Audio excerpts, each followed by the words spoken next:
Hi, I'm Monette and welcome back to my channel. If you are returning, thank you for continuing to join me on this journey of self-care and loving yourself. If you are a new viewer, thank you for joining me on my channel. My whole channel is about self-care and loving yourself. Just to make sure that you are up to date with everything that we're talking about, I recommend going back to the previous episode, which I'll have right there, and you'll be able to be caught up on what we are talking about in this episode. This episode is following on from our previous episode, which was about positive qualities, where I asked you to write a list of positive qualities that you have so that you're able to see it in front of you and remind yourself every day, these are my qualities. In this episode, we'll be using those qualities to make our own positive affirmations, something that you'll be able to say to yourself every day to remind you of who you are. And once you've got this ingrained in your head and you say it every single day, you'll believe it more and more. So let's get started. I think in order to be able to really write your affirmations, you need to tackle that inner critic that you have in your head. So for example, when you wrote those positive words down about yourself, did you have any feeling that you don't believe what your family and your friends are saying about you? If so, really take in a moment to think about all those things that you say about yourself that aren't positive.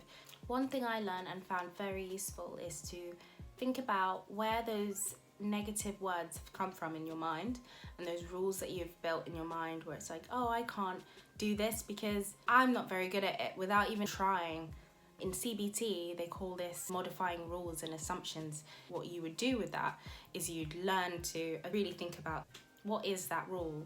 How does that rule affect your day-to-day life? Where did that stem from? Was it you in a classroom, maybe in school, put your hand up and you said your opinion on a certain thing and was shut down, or maybe the class laughed at your answer, and then from that day you were like, okay, I'm not gonna stand up for this because they'll see that I don't actually know what I'm talking about, I guess. Which is false, because your opinion could be completely right, but because of your rule that you built in your head, you've stopped yourself from showing your amazing qualities. So what is the advantage of staying quiet and not saying anything? Well, they don't think I'm a failure. They see that I'm extremely productive, and it avoids any criticism, any laughter. But the disadvantage is maybe you're tired, you're overworked, you're tired of feeling like you can't speak, feeling like you have to maybe do every single thing alone instead of sharing it with other people, sharing the workload with other people because you don't want them to see. And that's not necessary, it's not worth it, is it? Maybe think of the other side of it. In CBT, it's mainly about experiments and actually trying it, because sometimes it's not going to be as bad as you think. Sometimes it actually might turn out to be the best thing that you've done, So for example, you speak up in that meeting and everyone's like, oh wow, yeah, that's a really great idea. You would never know that until you try it. And there's this thing in CBT where they talk about your anxiety. Yes, in that present moment, you may feel like the most anxious. You're like, I can't do that. I can't say my opinion. I'm so nervous. And then you just avoid. But you know what it does? It just builds your anxiety up higher and higher and higher. You'll never learn how to deal with things where it will drop, because what you're used to is seeing your anxiety spike up high, and then if you don't say anything, you know what? It falls right back down. But you'll never be able to learn to live with your anxiety and learn to control your anxiety if you don't do these little experiments, maybe to try it out and see that actually, oh, it wasn't that bad. And yes, there are times where you may find that people don't agree with what you say, but it's better to say it than not to say it. And it's better to try than not to try. So how I find this links to writing your affirmations is, what is that inner critic saying to you, and where you're fighting against what they're saying. So firstly, I have a quote from the manifesto in this book that's great if you are a female and you are about trying to empower yourself, which is what this channel is kind of about, but you don't have to be a female only. It's called I Am That Girl by Alexis Jones, and in the beginning she has an amazing manifesto. It's very long, but manifesto is the same as affirmations, basically positive words towards yourself that will remind you every single day how amazing you are, to never lose who you are and keep you on track of your identity.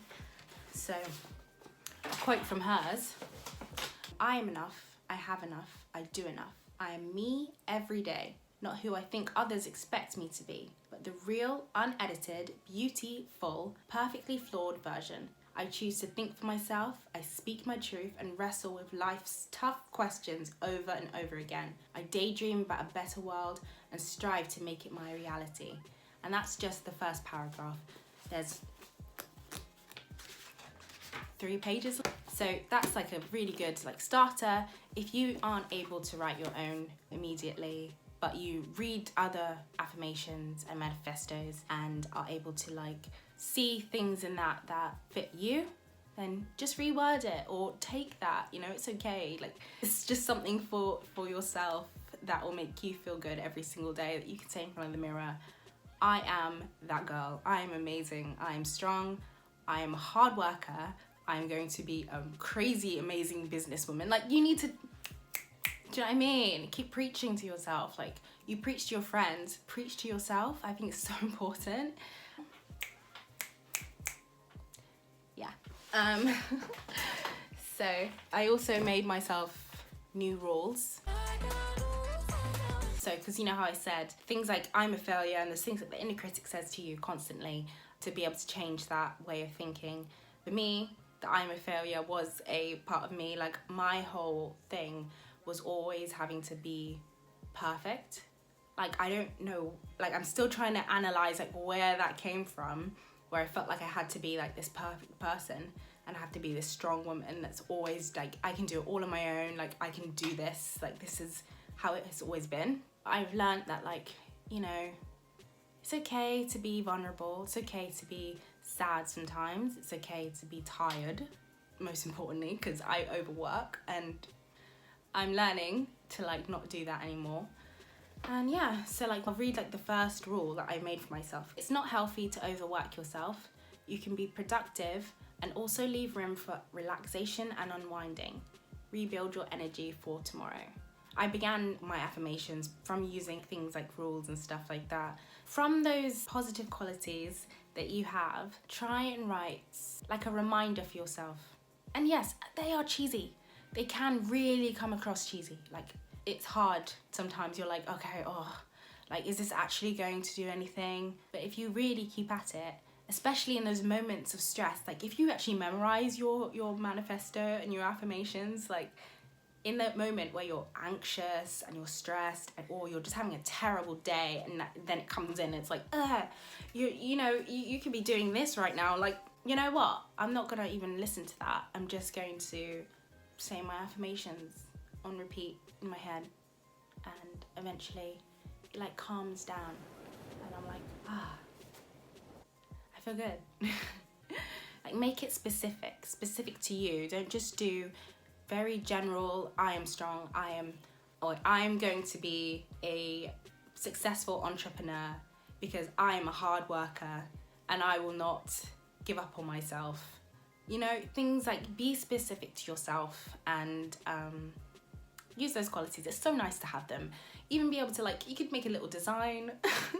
You could write them out. You could have them on a poster. I'm planning to get some posters and you won't just see this I think it's important to be able to be aware of your qualities and what you have to bring to the table.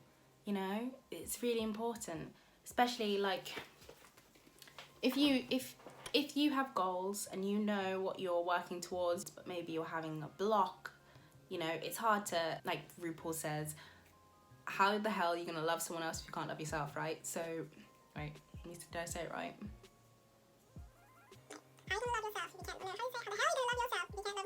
Why can't I say it right now? I'm really ashamed. You can't love yourself. How in the hell you gonna love somebody else? You can't love yourself naked. How in the hell you gonna love somebody else naked? You can't love yourself. How in the hell are you going to love somebody else? But yeah, that feeling goes into everything that you do in your daily life. It literally spills into everything. It could be, you could have a disconnect with family, you could have a disconnect with work, and it's getting in, it can be messy. I think it's just important to be able to learn to really love yourself, have these qualities, write these affirmations, really work on yourself every single day. Say it to yourself. Doesn't matter if you have to say it a million times in the day. Say it to yourself, because it will become so natural to you that it's a gentle switch. Like, it's not a thing that was going to happen immediately, but over a period of time, you won't even notice the changes happened. You'll just be like, wow, like, I know I'm friggin' great. Like, imagine hearing more positive stuff in your head than the negative. Can you imagine how that would impact you compared to how the negative impacts you? Like, the negative can impact you, right? So why don't we just shut that down? As soon as that negative thought comes into your head, shut it down, and then say exactly what we've been talking about. So what is your response to that? It's almost like a response. That's how I see it. You know, I always see it as, okay, I hear you, but I'm not listening. This is what I have to say back. For people that have talking in their heads, because I've also heard that people don't have voices in their head, and that's so interesting because mine is so loud, and sometimes it's like multiple voices in my head and they're just really having a chat, and I'm just like, wow, loud today. Anyway. Anyway, yeah, thank you for watching my channel.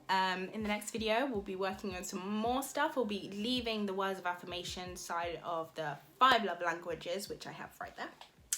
And we'll be going more into other things. So it could be cute things like weight spa days. It could also be like paying for a course that will enhance your life, or like, you know, something like that, where it's like, okay, this is a good positive push in the right direction to loving yourself and sorting yourself out, and it's fine. Like, we all go through stuff, and like, I think it's important that more people are relatable, more people are able to tell you that yes, we all have gone through this, and push you, you know what I mean? I think it's good to have more influencers that are out there to actually help you. Not that I'm saying that people aren't, but because I have a few that I could tell you, but I'll save that for another video. So thank you for watching. If you have any recommendations, please let me know. You can send me a DM, or you can put it in my comments. And yeah, I'm really excited to hear what you've been up to. Also, don't forget to do your self-care this week, guys. I want to hear about it in the comments, what you've done, because it's important. Look after yourself, love yourself, and thank you. Bye. Oh yeah, also, if you haven't seen the video yet, I've done a video with one of my best friends. You can get to know me a bit better, and it's on her channel, and I have that video in the description below. Make sure you check it out and comment and give her some love as well. We're both just trying, like, we've been saying this for like years that we do this, and now we're actually trying it. So yeah, give us some love. Her name's Layla, and yeah, bye.